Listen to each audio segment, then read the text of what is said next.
முன்னாடியே உங்களுக்காக நாங்க தேர்தல் அறிக்கையை தயாரிப்பதற்கு இங்கே வந்தபோது ஒரு கோரிக்கை, இந்த பகுதியிலே கேன்சர் புற்றுநோய் வரக்கூடிய அபாயம் அதிகமாக இருக்கிறது.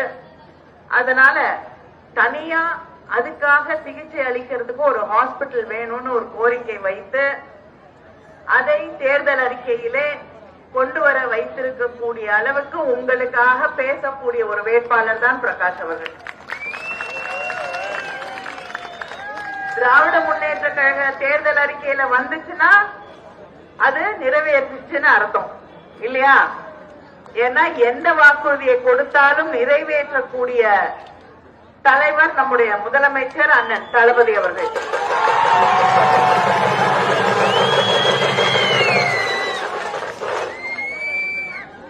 நம்முடைய முதலமைச்சர் எந்த வாக்குறுதி கொடுத்தாலும் நிறைவேற்றுவாரு.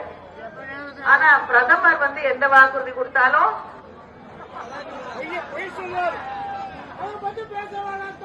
நிறைவேற்றவே மாட்டாரு. 15 லட்சம் கொடுக்கிறேன்னாரு, கொடுத்தாரா? ஆனா 15 லட்சம் உங்க பேங்க் அக்கௌண்ட்ல போடுறேன்னு சொல்லிட்டு என்ன பண்ணாரு? உங்க பேங்க் அக்கௌண்ட்ல காசு கம்மியா இருந்துச்சுன்னா அந்த காசை உங்ககிட்ட இருந்து ஒரு பனிஷ்மெண்ட் எடுத்துக்கிறாங்க. நீங்க காசு கொடுத்தா காசு இருக்கும், காலியா இருக்கு, விலைவாசி விற்கிற விலையில அக்கௌண்ட்ல காசு இல்லைன்னா சுத்தமா இருக்கிற காசையும் வழிச்சு எடுத்துட்டு போற அரசாங்கம் தான் மோடி ஆட்சி, பிஜேபி ஆட்சி என்பதை நாம் புரிந்து கொள்ள வேண்டும். எந்த வாக்குறுதி கொடுத்தாலும் நிறைவேற்ற மாட்டாரு. கேஸ் சிலிண்டருக்கு மானியம் கொடுக்கிறேன்னாரு, கொடுத்தாரா? அவர் ஆட்சிக்கு வந்த பொழுது கேஸ் சிலிண்டர் விலை என்ன? 410 ரூபாய். இப்ப கேஸ் சிலிண்டருடைய விலை என்ன? 1200. அதுல 100 ரூபாய் மகளிர் தினத்துக்காக கம்மி பண்ணாங்க, தேர்தல் வருதுன்னு 1100. ஆனால் நம்முடைய முதலமைச்சர் அவர்கள் மத்தியிலே ஒன்றியத்திலே நம்முடைய இந்திய கூட்டணி ஆட்சி வரும்பொழுது கேஸ் சிலிண்டர் விலை எவ்வளவுக்கு தரேன் இருக்காங்க? 500 ரூபாய். அதே போல பெட்ரோல் விலை 75 ரூபாய்க்கு வழங்கப்படும், டீசல் 65 ரூபாய்க்கு தரப்படும் என்று நம்முடைய முதலமைச்சர் அண்ணன் தளபதி அவர்கள் சொல்லியிருக்கிறார்கள். அவர் சொன்னா செய்வார். எப்படி தலைவர் கலைஞர் அவர்கள் விவசாய கடனை ரத்து செய்கிறேன் என்று சொல்லி அதை ரத்து செய்து காட்டினாரோ அதே போல இலவச வண்ண தொலைக்காட்சி பெட்டி தரேனாரு, யாரும் நம்பல. ஆனால் தந்தவர் தலைவர் கலைஞர் அவர்கள். இன்னைக்கும் டிவி ஓடுது நிறைய பேர் வீட்டுல இல்லையா? வேலை செய்தா வேலை செய்து. ஆனால் அதுக்கு பிறகு கொடுத்த மிக்சி கிரைண்டர் எல்லாம் ஓடி போச்சு, காயெல்லாம் கிடைக்கும் இல்லையா? அந்த வழியிலே வந்திருக்கக்கூடிய நம்முடைய முதலமைச்சர் அவர்கள் தேர்தல் நேரத்துல இங்க இருக்கக்கூடிய சகோதரிகளுக்கு பஸ்ல கட்டணம் இல்லாத பயணம், விடியல் பயணம் என்று அறிவித்தார்கள். அதை பதவியேற்றுக் கொண்ட அந்த நாளிலேயே நிறைவேற்றி காட்டிய தலைவர் தளபதி அவர்கள். அதே போல கலைஞர் மகளிர் உரிமை தொகை, அதை நான் ஆட்சிக்கு வந்தவுடன் பெண்களுக்கு மாதம் 1000 ரூபாய் வழங்கப்படும் என்றார். 1,15,00,000 சகோதரிகள் அந்த மகளிர் உரிமை தொகையை இப்பொழுது வாங்கிக் கொண்டிருக்கிறார்கள் தமிழ்நாட்டில். வராத சில பேருக்கு தேர்தல் முடிந்தவுடன் முகாம் வைத்து தரப்படும். ஆனா இதையெல்லாம் தருவதற்கு நம்முடைய முதலமைச்சர் என்ன கஷ்டப்பட வேண்டியிருக்குன்னு நீங்க புரிஞ்சுக்கணும். நம்ம கிட்ட இருக்க வரி பணத்தெல்லாம் ஜிஎஸ்டின்னு சொல்லி வாங்கிட்டு போயிடுறாங்க. அதுக்கு மேல செஸ் போடுறாங்க, சர்சார்ஜ் போட்டு அதையும் அவங்க எடுத்துக்கிறாங்க. யாரு? ஒன்றிய அரசாங்கம், மோடியோடைய அரசாங்கம். 1 ரூபாய் நம்ம வரியா கொடுத்தோம்னா நமக்கு திருப்பி வர்றது 25 பைசா. இதே உத்தரப்பிரதேசத்துக்கு 2 ரூபாய் 2 பைசா. அதை வச்சுட்டு உத்தரப்பிரதேசம் ஒண்ணும் பண்றதில்ல, ரோடு போடுறதில்ல, எதுவும் பண்றதில்ல. ஆனா இந்த 25 பைசாவை வைத்துக் கொண்டுதான் காலை உணவு திட்டத்தை நம்முடைய முதலமைச்சர் அவர்கள் நம்முடைய வீட்டு பிள்ளைகளுக்காக வழங்கிக் கொண்டிருக்கிறார்கள். சாலை வசதிகளை செய்து கொண்டிருக்கிறார்கள். புதுமை பெண் திட்டம், தமிழ் புதல்வன் திட்டம் என்று நம்ம வீட்டு பிள்ளைங்க கல்லூரியில போய் படிக்கணும். படிக்கக்கூடிய அந்த பிள்ளைகளுக்கு, அந்த பெண்களுக்கும் ஆண்களுக்கும் இளைஞர்களுக்கும் படிக்கக்கூடிய நேரத்துல அப்பா அம்மாவை தொந்தரவு பண்ணக்கூடாது. புக்கு வாங்கணும், நோட்டு வாங்கணும், டெக்ஸ்ட் புக் வாங்கணும்னு. அதனால மாதம் 1000 ரூபாய் நான் தருகிறேன். இளைஞனே இளம் பெண்ணே போய் படி என்று சொல்லக்கூடிய ஆட்சி திராவிட முன்னேற்ற கழக ஆட்சி, திராவிட மாடல் ஆட்சி. ஆனா எல்லாத்துக்கும் நுழைவுத் தேர்வு கொண்டு வர நம்ம பிள்ளைங்க போய் படிக்கவே கூடாது என்று நினைக்கக்கூடிய ஆட்சி ஒன்றியத்தில் இருக்கக்கூடிய மோடியுடைய ஆட்சி. விவசாயிகளுக்கு எதிராக சட்டங்கள், தொழிலாளர்களுக்கு எதிராக சட்டங்கள், லேபர் கோட் லாஸ் என்று கொண்டு வந்து சிறுபான்மை மக்களுக்கு எதிராக CAA இதெல்லாம் கொண்டு வந்தது பிஜேபி. ஆனா இதுக்கு ஒத்துப்பாடி கை தட்டி ஓட்டு போட்டது யார்? ஓட்டு போட்டு ஜெயிக்க வச்சது யாரு? அதிமுக, எடப்பாடி பழனிசாமி. இப்ப அவங்க யாரோ நாங்க யாரோ சம்பந்தம் இல்லைன்னு ஒரு நல்ல நாடகம் ஆடிக்கொண்டிருக்கிறார். ஆனா ரெண்டுமே ஸ்டிக்கர் கம்பெனி. உங்களுக்கு தெரியும், அதிமுக வழக்கமா ஸ்டிக்கர் ஓட்டுறது தான் அவங்களுக்கு பழக்கம். மோடி அதை விட பெரிய ஸ்டிக்கர். பிரதமர் வீடு கட்டுற திட்டம் இருக்கு இல்லையா, அது இந்திரா காந்தி அம்மையார் அறிவிச்ச திட்டம். இப்பொழுது அதுக்கு ஏதோ பேரெல்லாம் மாத்தி, அந்த பேப்பர் இருந்தாதான் எனக்கு சொல்ல தெரியும்னா அது ஹிந்தியில இருக்கு. ஹிந்தி சமஸ்கிருதம் எல்லாம் கலந்து பேர் இருப்பாங்க. ஏதோ பிரதான் மந்திரி ஆவாஸ் யோஜனாவா என்னமோ, அந்த திட்டத்துக்கு இந்திரா காந்தி அம்மையார் பேரை எடுத்துட்டு இப்ப பிரதம மந்திரி வீடு கட்டும் திட்டம்னு வச்சிருக்காங்க.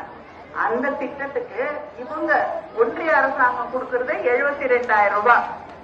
நம்ம முதலமைச்சர் அண்ணன் தளபதி கொடுக்கறது 2,40,000 ரூபாய்.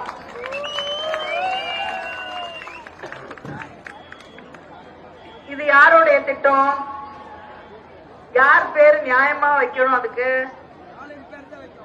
முதலமைச்சருடைய திட்டம்னு வைக்கணும், இல்லைன்னா முதலமைச்சர் ஸ்டாலின் அவர்களுடைய திட்டம்னு வைக்கணும். ஆனா யார் பேரை வச்சிருக்காங்க? பிரதம மந்திரி திட்டம்னு.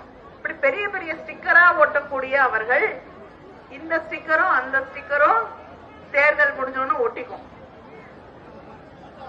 அதனால தயவு செய்து நம்பாதீங்க, ரெண்டும் வேற வேற இல்ல. நம்மளை ஏமாத்தி மறுபடியும் அவங்க ஆட்சிக்கு வந்துடலாம். ஆனா ஒண்ணு நிச்சயமா வர முடியாது ஆட்சிக்கு. ஆனா ஒரு விபத்து நேர்ந்து வந்தா இதுதான் நம்முடைய கடைசி தேர்தல் என்பதை நீங்கள் நினைவிலே வைத்துக் கொள்ள வேண்டும். அதுக்கப்புறம் தேர்தல் கொண்டு வர மாட்டாங்க, அவங்க கையில தான். ஏன்னா அவங்களுக்கு அரசியல் சாசனத்து மேல, மக்கள் மீது, ஜனநாயகத்தின் மீது எந்தவித மரியாதையும் கிடையாது. உலகம் பூரா சுத்துவாரு பிரதமர், ஆனா பாராளுமன்றத்துக்கு வரமாட்டார். அவர் பேசினா நாங்க கேட்கணும், அப்ப வருவாரு, இல்லன்னா வரமாட்டாரு. தமிழ்நாட்டுக்கு எப்ப வராரு? வெள்ளம் வந்தப்ப வந்தாரா? வரல. இப்ப வராரு, தேர்தலுக்கு வராரு இல்லையா? தேர்தலுக்கு வாரத்துக்கு 8 நாள் இருந்தா 8 நாளும் இங்க இருப்பாரு. பாவம் 7 நாள் தான் இருக்கு. அதுல முடிஞ்ச வரைக்கும் 5 நாள் இங்கதான் இருக்காரு. ஏன்னா ஆனாலும் அவருக்கு தெரியும், நீங்க இங்கேயே வீடு எடுத்து இருந்தாலும் மக்கள் ஓட்டு போட மாட்டாங்க. ஏன்னா இது பெரியாருடைய மண், தந்தை பெரியாரின் மண், திராவிட இயக்கத்தின் மண், தலைவர் கலைஞரின் மண், அண்ணன் தளபதியின் மண். இங்க மதத்தை வைத்து அரசியல் செய்ய முடியாது. கேக்குறாங்க, நாங்க தான் பெரும்பான்மை மக்களுக்கு எல்லாம் செய்யறோம், நாங்க தான் கோயில காப்பாத்துறோம், நாங்க தான் கடவுளை காப்பாத்துறோம், நாங்க தான் மதத்தை காப்பாத்துறோம். நீங்க எதை காப்பாத்துறீங்க? யாரையும் காப்பாத்துறது இல்ல. எல்லாரையும் உங்க அரசியலுக்கு பயன்படுத்திக் கொள்கிறீர்கள். அது மதமாக இருக்கட்டும், கடவுளாக இருக்கட்டும், மக்களாக இருக்கட்டும், எல்லாரையும் உங்களுடைய அரசியலுக்கு பயன்படுத்தி நீங்க ஓட்டு வாங்கி ஜெயிச்சிடணும்னு வரீங்க. ஆனா உண்மையிலேயே பெரும்பான்மையாக இருக்கக்கூடிய இந்துக்களாக இருக்கட்டும், சிறுபான்மை மக்களாக இருக்கட்டும், ரெண்டு பேரையும் காப்பாற்றுறது திராவிட முன்னேற்ற கழகம், திராவிட இயக்கம். உங்க வீட்டு பிள்ளைங்க படிக்கணுங்கிறதுக்காக மருத்துவ கல்லூரிகளை, அரசு மருத்துவ கல்லூரிகளை ஒவ்வொரு டிஸ்ட்ரிக்ட்லயும், ஒவ்வொரு மாவட்டத்திலையும் கொண்டு வந்தது யார்? தலைவர் கலைஞர் அவர்கள். நம்ம வீட்டு பிள்ளைங்க படிக்கணுங்கிறதுக்காக சின்ன சின்ன ஊர்கள்ல எல்லாம் கல்லூரிகளை கொண்டு வந்தது, பெண்கள் படிக்க வேண்டும் என்பதற்காக கல்லூரிகளை கொண்டு வந்தது தலைவர் கலைஞர் அவர்கள். இன்று நம்ம வீட்டு பிள்ளைங்க படிக்கணுங்கிறதுக்காக புதுமை பெண் திட்டம், தமிழ் புதல்வன் திட்டம் என்று ஒவ்வொரு மாதமும் 1000 ரூபாய் தந்து கொண்டிருப்பது நம்முடைய தளபதி அண்ணன் ஸ்டாலின் அவர்கள். அதே போல நம்ம வீட்டு பிள்ளைங்க படிச்சுட்டு வேலை கிடைக்கணுங்கிறதுக்காக நான் முதல்வன் என்ற அந்த திட்டத்தின் ஒவ்வொரு மாணவனும் அந்த மாதிரி ஒரு ட்ரைனிங்க்கு போனா 50,000 ரூபாய் செலவாகும். அரசு அந்த ஸ்கில் டெவலப்மெண்ட், அந்த ட்ரைனிங்க கொடுத்து வேலை வாய்ப்புகளை உருவாக்கி தந்து கொண்டிருப்பது நம்முடைய முதலமைச்சர் அண்ணன் தளபதி அவர்கள். ஒன்றிய அரசாங்கம் அவங்களை தாங்கி பிடிச்சிட்டு இருந்த அதிமுக தமிழ்நாட்டுக்கு புதிய கல்விக் கொள்கையை கொண்டு வரனாங்க. கொண்டு வந்து எல்லாத்துக்கும், எல்லா கல்லூரிக்கும் நீட்டுக்கு கொண்டு வந்து, நீட் நம்ம பிள்ளைங்க படிக்க முடியாம பண்ணது பத்தாதுன்னு எல்லா கல்லூரிக்கும் தேர்வுகள், நுழைவுத் தேர்வுகள் என்று. ஏன் உங்க வீட்டுக்குள்ள படிக்கணும்? பழைய வேலைக்கு போங்க, நாங்க மட்டும்தான் படிப்போம், நாங்க மட்டும்தான் இங்க அரசாட்சியில இருப்போம் என்று சொல்லக்கூடியவர்கள் தான் ஒன்றியத்திலே இன்று இருக்கக்கூடிய பிஜேபி என்பதை நாம் உணர்ந்து கொள்ள வேண்டும். நம்ம பிள்ளைகளுடைய எதிர்காலத்தை காப்பாற்ற வேண்டும் என்றால், நம்மை காப்பாற்றிக் கொள்ள வேண்டும் என்றால், தமிழை, தமிழ்நாட்டை, தமிழ் உணர்வை காப்பாற்ற வேண்டும் என்றால், ஒன்றியத்திலே இருக்கக்கூடிய பிஜேபி ஆட்சியை வீட்டுக்கு அனுப்ப வேண்டும். அவர்களோடு இப்பொழுது பிரிவு நாடகம் ஆடிக்கொண்டிருக்கக்கூடிய எடப்பாடிக்கு இந்த தேர்தலிலே நாம் சரியான பாடத்தை சொல்லித்தர வேண்டும். நாடும் நமதே, நாற்பதும் நமதே என்ற அந்த நிலையை உருவாக்கி காட்ட வேண்டும். இந்த பகுதியில திமுக ஆட்சிக்கு வந்த பிறகு 12 கோடிக்கான அரசு மகளிர் கலை கல்லூரி கட்டப்பட்டிருக்கிறது. அதே போல 24 கோடி ஒதுக்கீடு செய்யப்பட்டு அரசு மருத்துவமனை கட்டப்படுகிறது. இதையெல்லாம் மக்களுக்காக செய்து தந்து கொண்டிருப்பது திராவிட முன்னேற்ற கழக ஆட்சி. இந்த பகுதியில தலைவர் கலைஞர் அவர்கள் 71ல கொடுத்த நிலங்களுக்கு இன்று சில பிரச்சனைகள் ஏற்பட்டிருக்கிறது. விரைவிலே நம்முடைய ஆட்சியிலே அதையும் தீர்ப்பதற்கான வழிவகை செய்யப்படும் என்பதை நான் இங்கே தெரிவித்துக் கொள்கிறேன்.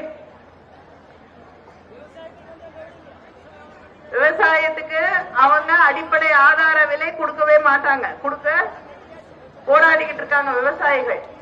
நம்முடைய ஆட்சி வந்தவுடன், ஒன்றியத்திலே நம் ஆட்சி வந்தவுடன் எப்படி நெல்லுக்கெல்லாம் அடிப்படை ஆதார விலை வழங்கப்படுகிறதோ அதே போல அத்தனை விவசாயிகள் உருவாக்கக்கூடிய, உற்பத்தி செய்யக்கூடிய பொருட்களுக்கு அடிப்படை எம்எஸ்பி, அடிப்படை ஆதார விலை, தேங்காய் உள்பட எல்லாத்துக்கும் கொடுக்கப்படும். விவசாயிகள் பாதுகாக்கப்படுவார்கள் என்பதை நான் உறுதியாக தெரிவித்துக் கொள்கிறேன். அதே போல விவசாய கடன் ரத்து செய்யப்படும். முதல்ல தலைவர் கலைஞர் ரத்து செய்தது போல அப்புறம் நாடு முழுவதும் ரத்து செய்தாங்க. அதே போல மீண்டும் விவசாய கடன் ரத்து செய்யப்படும், கல்வி கடன் ரத்து செய்யப்படும். 10 அடிக்கு 10 அடி டோல்கேட் வாங்கி வச்சு காசு வாங்கிட்டு இருக்காங்கல்ல. ஆட்சிக்கு வந்தோட டோல்கேட்ட மூடப்படும். எல்லா டோல்கேட்டையும் இழுத்து மூடி நம்ம பாட்டு நிம்மதியா போகலாம். அதனால நீங்க எதை கேட்டாலும் நீங்க கேட்கறதுக்கு முன்னாடி செய்து தரக்கூடிய ஆட்சி திராவிட முன்னேற்ற கழக ஆட்சி. ஒன்றியத்திலே நம்முடைய திராவிட மாடல் ஆட்சியின் நீட்சியாக அங்கே ஒரு ஆட்சியை உருவாக்கி காட்ட வேண்டும். எல்லா மக்களும் எல்லாருக்குமான ஆட்சியாக ஒன்றியத்திலே இருக்கக்கூடிய ஆட்சியை மாற்ற வேண்டும். ஏன்னா இது இன்னைக்கு இருக்கக்கூடிய ஆட்சி அதானி அம்பானிக்கான ஆட்சி, மக்களுக்கான ஆட்சி இல்லை. அதனால அவங்களோடய போய் இருக்கட்டும். நம்ம ஒரு நல்ல ஆட்சியை உருவாக்கி காட்டுவோம். அந்த ஆட்சியை உருவாக்குவதற்கு இந்த தொகுதியிலே நம்முடைய வேட்பாளர் பிரகாஷ் அவர்களுக்கு உதயசூரியன் சின்னத்திலே வாக்களித்து அவரை வெற்றி பெற செய்ய வேண்டும். மறவாதீர்கள், உங்கள் சின்னம் தலைவர் கலைஞரின் சின்னம், அண்ணன் தளபதியின் சின்னம். நன்றி, வணக்கம்.